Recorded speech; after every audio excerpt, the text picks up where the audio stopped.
تو یہ کیسے جائز ہے کہ جو بات اس میں نہ ہو وہ اس کے ساتھ اپنی تعریف کرے؟ وہ اپنے نفس سے ڈر محسوس کرے کہ کہیں اس کا نفس جس چیز کو چاہتا ہے وہ اس پہ غالب نہ آ جائے، یعنی خواہشات اس کو مغلوب نہ کر لیں، اور وہ اللہ کو ناراض کرنے والی چیز ہو، یعنی خواہش بھی مذموم ہو، اور کسی کی غیبت نہ کرے، کسی کو حقیر نہ جانے، کسی کو برا بھلا نہ کہے، کسی کی مصیبت پر خوشی کا اظہار نہ کرے، اور کسی پر ظلم و زیادتی نہ کرے۔ یہ صاحب قرآن کے اخلاق ہیں۔ اب اس کی شرح کیا ہے؟ لا یمدح نفسہ بما فیہ فکیف بما لیس فیہ۔ تو حاملین قرآن اپنی صلاحیتوں کی تعریف نہ کریں خواہ وہ ان کے اندر موجود ہیں، اور وہ بات تو بیان ہی نہ کریں جو ان کے اندر ہے ہی نہیں، جو ہے ہی نہیں اس کا ذکر نہ کریں۔ اور یہ حامل قرآن کی بلند اور اعلیٰ صفات میں سے ہے کہ جو قابلیت اور صلاحیت اس کے اندر ہوتی ہے وہ اس پر اپنی تعریف نہیں کرتا، اور کہاں یہ کہ وہ کسی ایسی چیز کے ساتھ اپنی تعریف کرے جو اس میں ہے ہی نہیں۔ تو ایسا شخص ہمیشہ اپنے نفس کے خلاف جہاد کرنے والا ہوتا ہے، کیونکہ ان النفس لامارۃ بالسوء، کہ نفس انسان کو برائی پر اکساتا رہتا ہے اور بہت زیادہ اکساتا ہے۔ پھر یہ ہے کہ اپنے نفس کے معاملے میں خوف زدہ رہنے والا انسان ہوتا ہے، اس پر خوف ہوتا ہے کہ کہیں اس کام پر جو نفس چاہ رہا ہے اس کا نفس غالب نہ آ جائے اور وہ کام اللہ کو ناراض کرنے والا ہو۔ ولا یغتاب احدا، اور کسی کی غیبت نہیں کرتا۔ غیبت کیا ہے؟ کہ اپنے بھائی کا پس پشت اس طرح ذکر کرنا کہ جب اس کو معلوم ہو تو اس کو برا لگے۔ بعض اوقات ہم بات صحیح کر دیتے لیکن ہمارا لہجہ اچھا نہیں ہوتا، یا پھر یہ کہ جو عزت ہم اس کو سامنے دیتے ہیں وہ پیچھے نہیں دے رہے ہوتے۔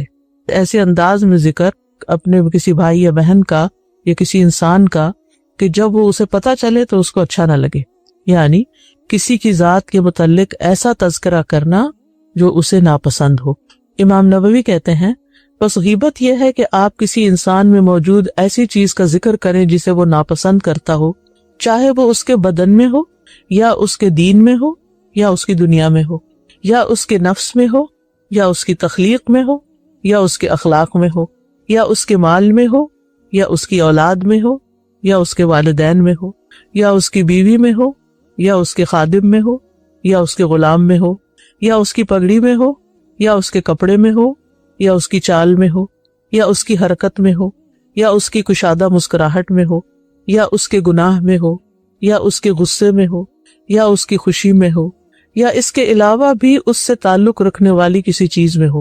انہوں نے تو سب چیزیں ہی گنوا دی، یعنی کسی کی ملکیت میں یا کسی سے متعلق ایسی کسی چیز کے اندر انسان کو اس کی غیر موجودگی میں ایسی بات نہیں کرنی چاہیے کہ اگر وہ سنے تو اس کو برا لگے۔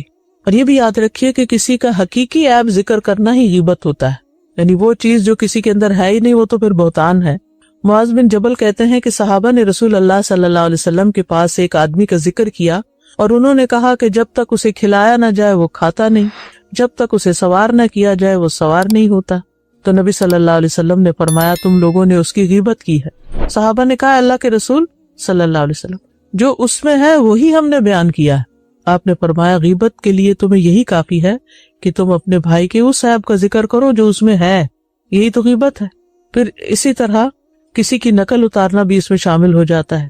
حضرت عائشہ سے مروی ہے کہ ایک مرتبہ انہوں نے نبی صلی اللہ علیہ وسلم کی موجودگی میں کسی عورت کی نقل اتاری اور اس کے ٹھگنے ہونے یعنی چھوٹے قد کا ہونے کا ذکر کیا، تو آپ نے فرمایا تم نے اس کی غیبت کی۔ اب آپ سوچیں کہ ہم نے ایسی باتیں کر کر کے اپنے اعمال نامے میں کیا کچھ اکٹھا کر رکھا ہے۔ قرآن مجید سے بھی پتہ چلتا ہے کہ غیبت کرنا مردہ بھائی کا گوشت کھانا ہے، یعنی کتنی مکروہ چیز ہے کہ انسان کسی کا عیب بیان کرے گویا وہ مردہ لاش کھا رہا ہے۔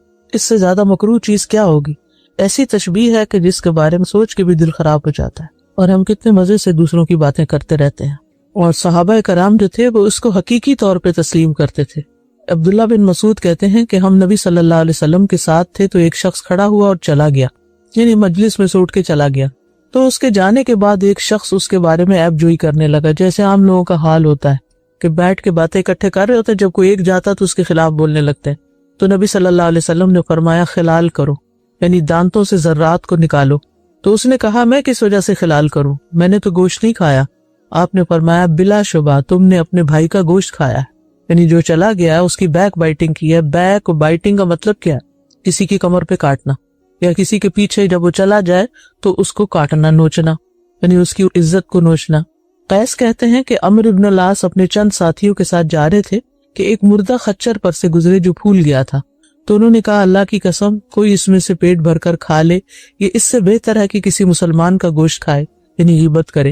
اور یہ بھی یاد رکھے کہ غیبت کرنا کبیرہ گناہ ہے۔ حدیث میں آتا ہے، صحیح ترغیب و ترہیب کی حدیث ہے، بے شک کبیرہ گناہوں میں سے آدمی کا مسلمان شخص کی عزت کے بارے میں ناحق زبان درازی کرنا ہے، اور کبیرہ گناہوں میں سے ایک گالی کے بدلے 2 گالیاں دینا ہے، یہ ظلم ہو جاتا ہے۔ کسی نے ایک بات کہی، آپ اسے 2 سنا رہے ہیں۔ وَلَا يَحْقِرُ أَحَدًا، کسی کو حقیر نہ سمجھے، یعنی اس کے مقام کو کم کرنے والا معاملہ نہ کرے، چاہے سامنے چاہے پیچھے۔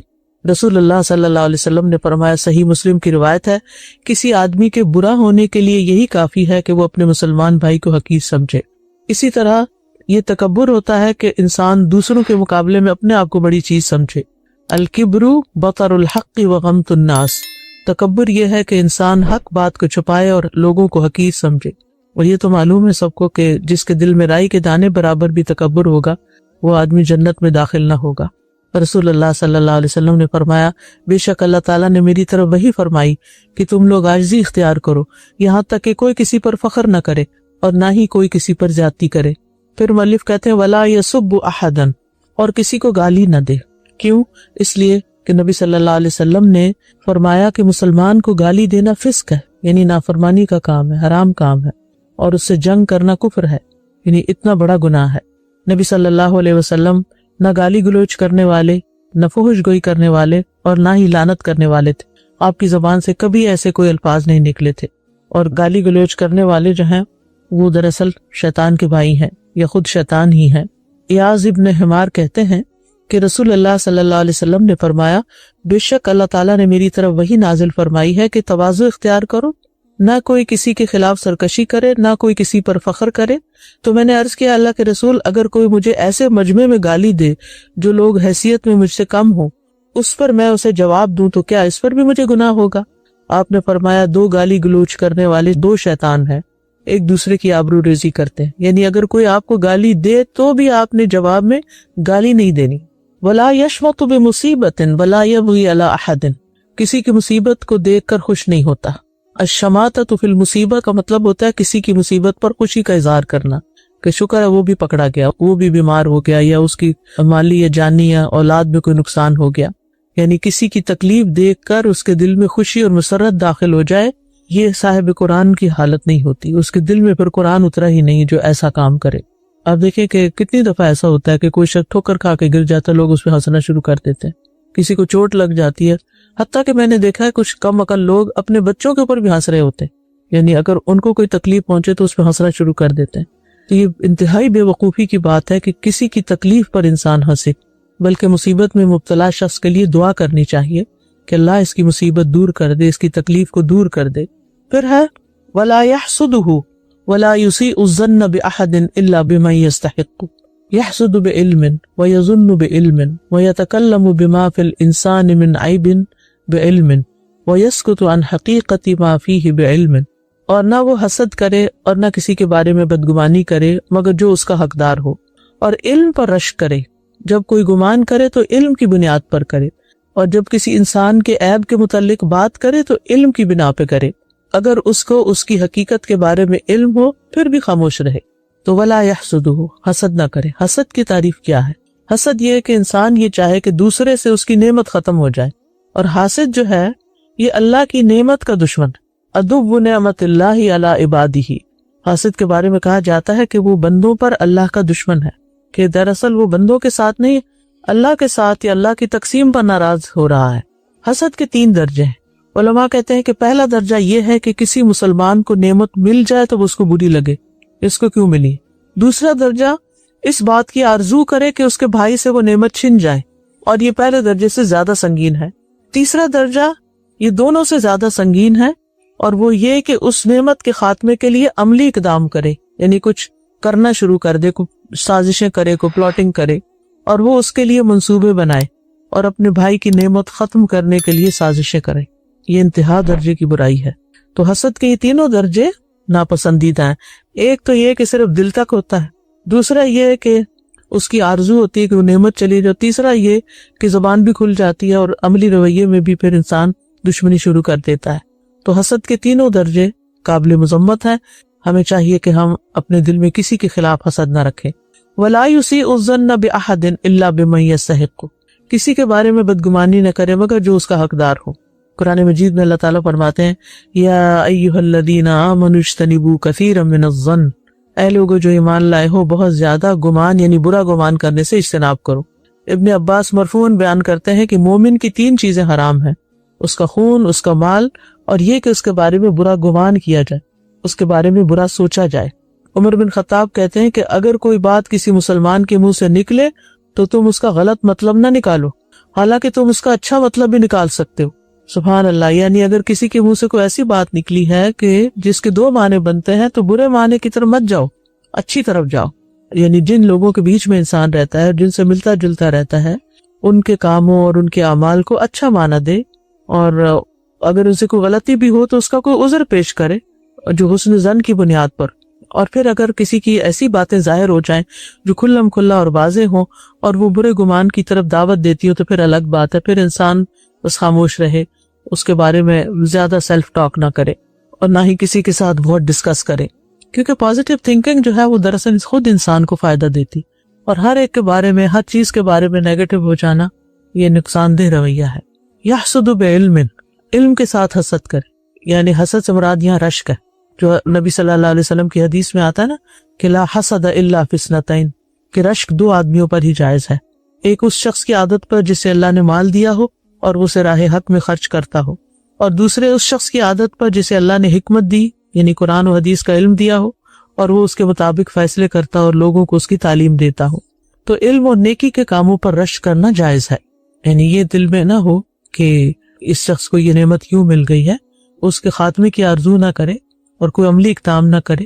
لیکن رشک یہ ہوتا ہے کہ اس بات کی انسان آرزو رکھے کہ وہ بھی نیکیاں کرنے میں اپنے دوسرے بھائیوں کی طرح یا جن سے وہ رشک کر رہا ہے ان جیسا ہو جائے. تو نیکی کے کاموں میں ہی بس رشک کرنا چاہیے کہ ہمیں بھی اللہ نیکی کی توفیق عطا فرمائے. وَيَظُنُّ بِعِلْمٍ وَيَتَكَلَّمُ بِمَا فِي الْإِنسَانِ مِنْ عَيْبٍ بِعِلْمٍ، علم کے ساتھ ہی گمان کرے، اور اگر کسی انسان کے اندر کوئی عیب ہے تو اس پر بھی علم کے ساتھ ہی بات کرے. وَيَسْكُتُ عَنْ حَقِيقَةِ مَا فِيهِ بِعِلْمٍ، اور اس کی حقیقت کے بارے میں بھی علم کے ساتھ خاموشی اختیار کرے. یعنی واضح معاملے کے بغیر بدگمانی نہ کرے، اور لوگوں میں جو عیب پایا جاتا ہے اس کے متعلق بات کرنا غیبت ہے، لہٰذا جب انسان بدگمانی کرے گا تو پھر زبان سے بھی بات نکلے گی. تو مصنف کی مراد یہاں وہ غیبت ہے جو علم کی بنیاد پر ہوتی ہے، اور بعض اوقات اس کی اجازت ہوتی ہے کسی خاص اہم معاملے کو سمجھنے کے لیے. مثلاً امام شوکانی کہتے ہیں کہ شکوک و شبہات کو ختم کر دینا ایسی غیبت کے ساتھ جو جائز ہو اور جو جائز نہ ہو. یعنی گمان جو ہے وہ غیبت کو جنم دیتے ہیں، لیکن اگر کسی کے بارے میں بدگمانی کو دور کرنے کے لیے کوئی بات کی جائے تو وہ الگ ہے. یعنی جائز غیبت کے لیے بھی شرعی اور صحیح غرض ہونا ضروری ہے. اور جائز غیبت کون سی ہے؟ مظلوم کا ظالم کے متعلق گفتگو کرنا. کسی پہ ظلم ہوا ہے تو وہ اپنے ظلم کی داستان کسی حکمران یا جج کو جا کے سنائے گا. اسی طرح کسی کی برائی کو ختم کرنے کے لیے متعلقہ افراد سے بات کرنا. کسی کے بچے کے اندر کوئی خامی ہے تو اس کے والدین کو بتانا. بتانے والے کا مقصد کیا ہو کہ برائی کا خاتمہ ہو ورنہ حرام ہوگا. اسی طرح فتویٰ طلب کرنے کے لیے کسی کے متعلق گفتگو کرنا. مثلاً مفتی کو انسان بتائے کہ میرے والد نے یا شوہر نے یا بھائی نے یا بہن نے کوئی ظلم کیا ہے مجھ پر، میں اس سے کیسے نجات حاصل کروں، میرا کیا حق بنتا ہے، ظلم کا خاتمہ کس طرح ہو. تو ضرورت کے تحت ایسا کرنا جائز ہے. پھر فتویٰ طلب کرنے میں محتاط رویہ ہو، یہ نہیں کہ ناحق ان کے خلاف باتیں کرنی شروع کر دی جائیں. جیسے حضرت ہند نے نبی صلی اللہ علیہ وسلم سے اپنے شوہر کے بارے میں کہا تھا یا رسول اللہ ان ابا سفیان رجل شحیح، کہ اے اللہ کے رسول ابو سفیان ایک بخیل آدمی ہے. تو آپ نے ان کو منع نہیں کیا کیونکہ وہ اپنا مسئلہ پوچھ رہی تھی کہ پھر میں اپنے خرچ کے لیے اور بچوں کے لیے کیا کروں. پھر اسی طرح مسلمانوں کو شر سے ڈرانے اور ان کی خیرخواہی کرنے کے لیے کسی کا نام لینا، یہ بھی غیبت کی ایک جائز قسم ہے. حدیث کے راویوں پر جرح کرنا، رشتے کے معاملے میں یا شراکت داری کے لیے کسی کو مشورہ دینا. یعنی کوئی کہیں رشتہ کرنا چاہتا ہے، وہ آپ سے پوچھ رہا ہے اور آپ اس کی خامی بتا دیتے ہیں تو یہ بھی غیبت نہیں ہوگی. لیکن ناحق بات کوئی کی تو سخت پکڑ ہوگی کہ میں ایسی باتیں کروں کہ ان کا رشتہ ہی نہ ہونے دوں. یہ بھی لوگوں کی بعض اوقات نیتیں ہوتی ہیں. اسی طرح کوئی کسی کے ساتھ جوائنٹ وینچر کرنا چاہتا ہے، کوئی بزنس کرنا چاہتا ہے، تو اس معاملے میں بھی انسان کو ہوشیار ہونا چاہیے اور بہت مختصر بات کرنی چاہیے جس سے مقصد حاصل ہو جائے. لمبی چوڑی باتوں سے پرہیز کرنا چاہیے اور اپنے پاس سے تو مثالیں لگانی ہی نہیں چاہیے. اسی طرح کسی خادم وغیرہ کی برائی مالک کو بتانا. مثلاً اگر کوئی مینیجر ہے اور وہ اس کو سپروائزر بنایا گیا ہے کچھ امپلائیز کے اوپر اور کوئی کام نہیں امپلائی کرتا تو پھر اس کی رپورٹ کرنا. اسی طرح کوئی فاسق شخص عالم بن بیٹھے تو اس کے متعلق لوگوں کو آگاہ کرنا، لیکن علل اعلان اور ہر وقت ان باتوں کو نہیں کرنا چاہیے. جہاں ضرورت ہو صرف وہاں بتا دینا. پھر اسی طرح کسی نااہل کے متعلق ذمہ داران کو خبردار کرنا. پھر اسی طرح جو شخص کلّا برائیوں کا ارتکاب کرتا ہو اس کی کسی ایسی برائی کا ضرورت پڑنے پر ذکر کرنا، یا کسی کا ایسا معروف نام ہو جو اس کا عیب بھی ہو تو اس نام کو بیان کرنا. مثلا آمش چندھیائی ہوئی آنکھوں والا، آرج لنگڑا، اسم بہرا، آما نابینا، احول بھینگا، افتس پینی ناک والا. یہ القاب جو لوگوں میں مشہور ہوں ان سے تعارف کروایا جا سکتا ہے کہ جس کو صاحب عیب جو ہے وہ برا نہیں مانتا. اور اگر اس کے بغیر تعارف کرانا ممکن ہو تو زیادہ بہتر یہ ہے کہ ایسے نام نہ لیے جائیں.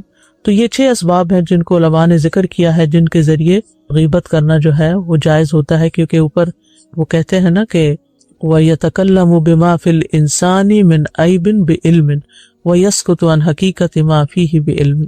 اور اگر اس کو کسی کی حقیقت کے بارے میں علم بھی ہو تو خاموش رہے، ضروری نہیں کہ ہر بات دوسروں سے ذکر کی جائے.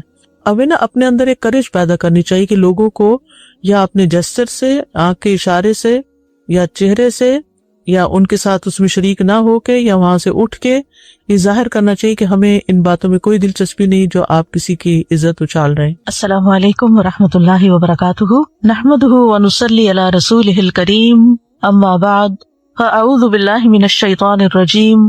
بسم اللہ الرحمن الرحیم. رب اشرح لی صدری ویسر لی امری واحلل عقدۃ من لسانی یفقہوا قولی. اللہ سبحانہ تعالیٰ نے ہمیں اپنا ذکر کرنے کی تاکید کی ہے. یا ایھا الذین آمنوا اذکروا اللہ ذکرا کثیرا وسبحوہ بکرۃ واصیلا. تو ہمارے لیے لازم ہے کہ ہم اس عمل کی طرف توجہ کریں ہر حال میں، چاہے نماز میں ہو، چاہے نماز کے بعد ہو یا دیگر اوقات میں، جو اللہ تعالیٰ کو بے حد پسند ہے، اور وہ ہے اللہ کا ذکر. اور قرآن مجید کے بیشتر مقامات پر اللہ سبحانہ وتعالیٰ نے اس کی تاکید کی ہے. ارشاد باری تعالیٰ ہے سورۃ قاف میں، پس آپ صبر کیجئے اس پر جو وہ کہتے ہیں، یعنی آپ کے مخالفین، اور سورج کے طلوع اور غروب ہونے سے قبل اپنے رب کی حمد کے ساتھ تسبیح کیجئے، اور رات کے اوقات میں اور سجدوں کے بعد بھی اس کی تسبیح کیجئے، یعنی نماز کے بعد بھی اللہ تعالیٰ کی تسبیح بیان کیجئے. یہاں پر جو خطاب ہے وہ نبی صلی اللہ علیہ وسلم سے ہے. فاصبر علی ما یقولون، یعنی آپ کے دشمن یہ مشرکین آپ کے خلاف جو باتیں کرتے ہیں ان کی باتوں پر آپ صبر کیجئے. جو آپ کو جھٹلا رہے ہیں، جو آپ کو دھمکیاں دے رہے ہیں، جو آپ کے خلاف سازشیں کر رہے ہیں، اس کا جواب آپ صبر کے ساتھ دیجئے.